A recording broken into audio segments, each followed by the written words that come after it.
Halo teman-teman, selamat siang. Nah, di samping saya ini ada teman kita dari Indonesia.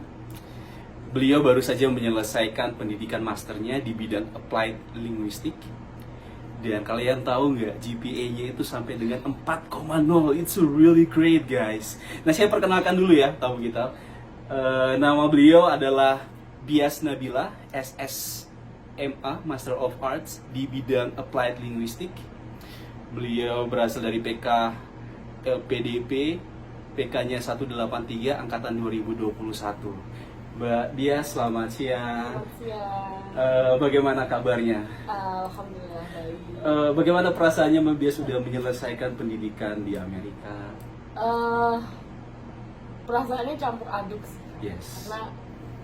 Karena sebenarnya masih pengen belajar. Masih kepingin belajar? Iya, dan 2 tahun master itu kayak cepet banget.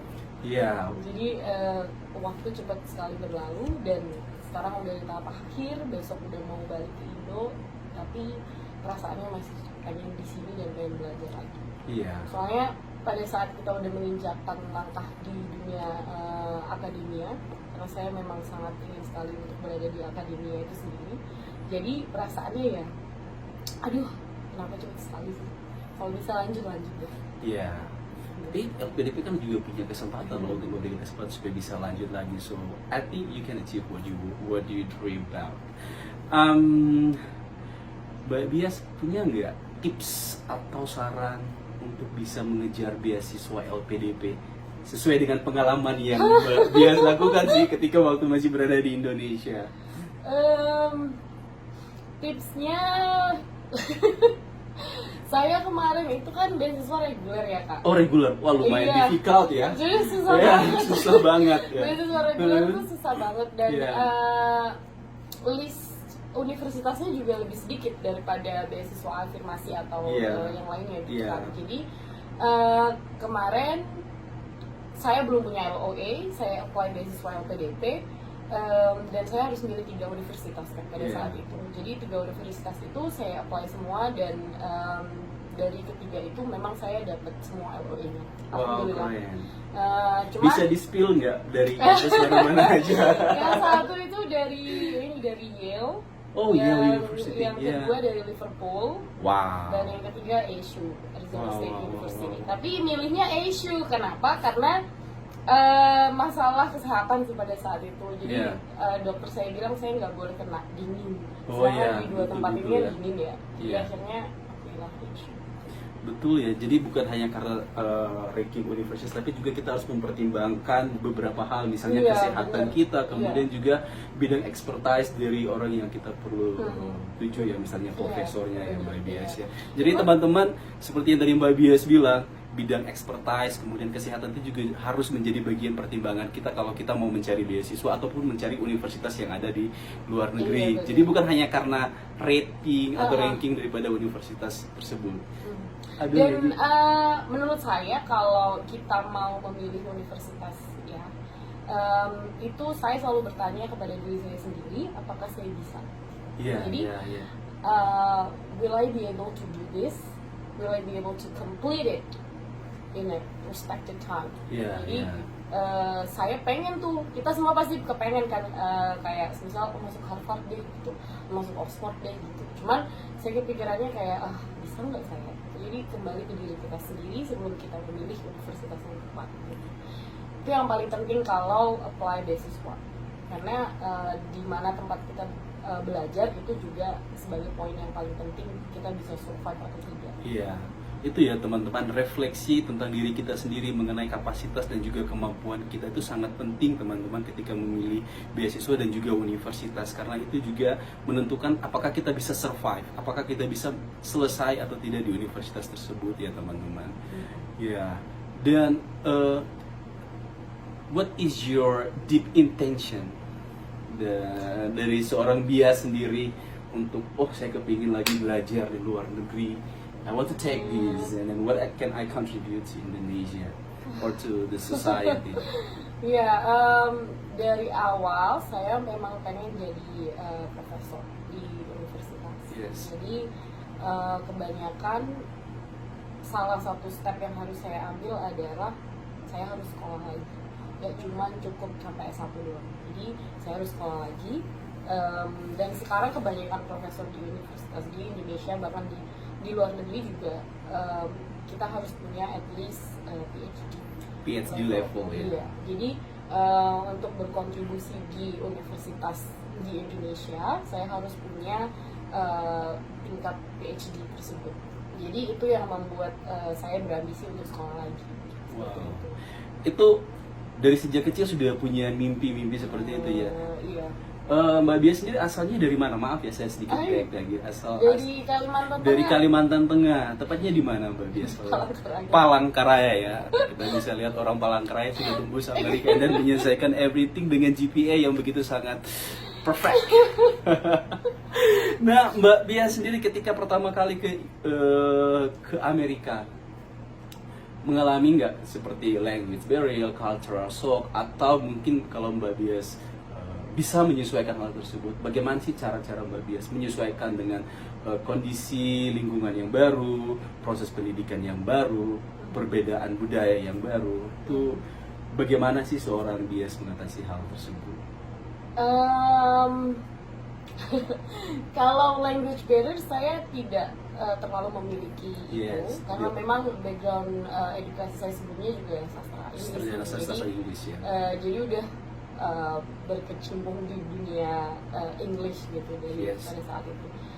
Kemudian kalau budaya sendiri otomatis iya, budaya sangat berbeda dong budayanya dengan di Indonesia, beda sekali, apalagi dengan orang-orang Dayak di Kalimantan sangat beda gitu. Cara orang-orang berpakaian di sini, terus makanannya yang begitu saya sangat sampai sekarang aja saya nggak bisa makan makanan sini gitu.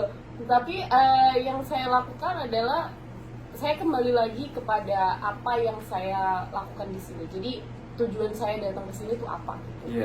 Jadi meskipun itu ada budaya kayak cultural shock yang begitu signifikan, cuman saya pasti kembali kepada diri saya bahwa saya tujuannya sekolah. Jadi saya fokusnya di situ. Saya kalau memang saya tidak diterima di suatu anggota di suatu misal klub atau apa gitu, berarti mungkin memang bukan tempat saya. Jadi saya mundur. So I think what most important is that you know what you do here, and every time you try to go kayak keluar dari tujuan Anda selalu balik lagi gitu. Need to stick on our focus ya. That's really cool. Because I think beberapa, kalau menurut saya yang membuat kita tidak berhasil mencapai tujuan kita adalah bahwasanya kita ngikut gitu loh. Jadi kayak wah di Amerika nih bisa pakai apa aja yang kita mau gitu, bisa ini bisa itu, akhirnya mereka ngikut gitu kan, terus kita lupa pada tujuan kita.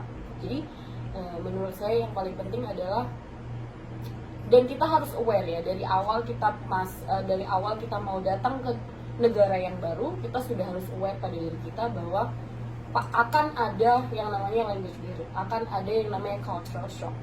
Tapi dari awareness kita sendiri, kita sudah tahu bisa membatasi kini yang kita harus lakukan gitu. Iya, teman-teman, ini ada satu pembelajaran penting yang kita bisa belajar dari Mbak Bias ya.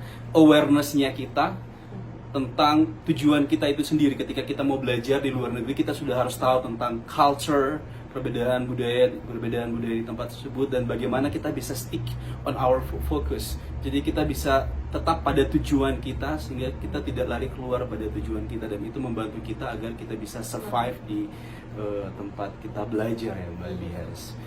Oke. Mbak Bias sendiri ada nggak kata-kata motivasi atau penguatan buat teman-teman di Indonesia, terutama teman-teman yang ada di Indonesia Timur dan juga teman-teman yang ada di wilayah 3T, terdepan, terluar, dan tertinggal, yang masih sangat mengalami keterbatasan, baik itu bahasa, baik itu teknologi, dan segala sesuatunya. Kita bisa dengarkan motivasi atau penguatan dari Mbak Bias. Yang pertama adalah jangan pernah meragukan diri sendiri. Saya di sini di US, saya banyak sekali berteman dengan teman-teman yang dari timur. malahan lebih banyak teman-teman dari timur daripada dari wilayah barat. Dan dari mereka justru saya belajar bahwa tanggung jawab, disiplin, dan juga mental kita itu terbuatnya bagaimana. Jadi menurut saya yang paling penting adalah jangan pernah meragukan, karena sudah banyak sekali contohnya teman-teman dari timur yang berhasil di sini. Kemudian yang kedua adalah tekadkan niat kita. Jadi niat, saya berniat saya bisa mendapatkan beasiswa ini, saya bisa ke luar negeri untuk belajar. Jadi orang yang mendapatkan beasiswa itu bukan orang pintar, tapi orang yang disiplin. Jadi orang yang sukses itu bukan orang yang pintar. Jadi jangan pernah berpikir kita dari timur, kita nggak pintar, kita kalah sama orang-orang yang udah di Jakarta atau di mana gitu. Bukan itu. Jadi niat kita, kemudian tekad kita, disiplinnya kita disiplin. Keterbatasan apapun itu bukan yang menjadi penentu kita sukses atau tidak.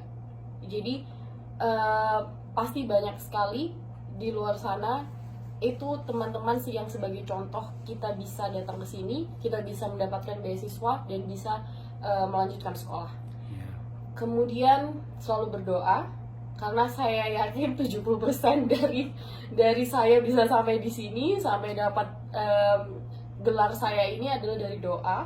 Itu yang paling penting. Jadi tidak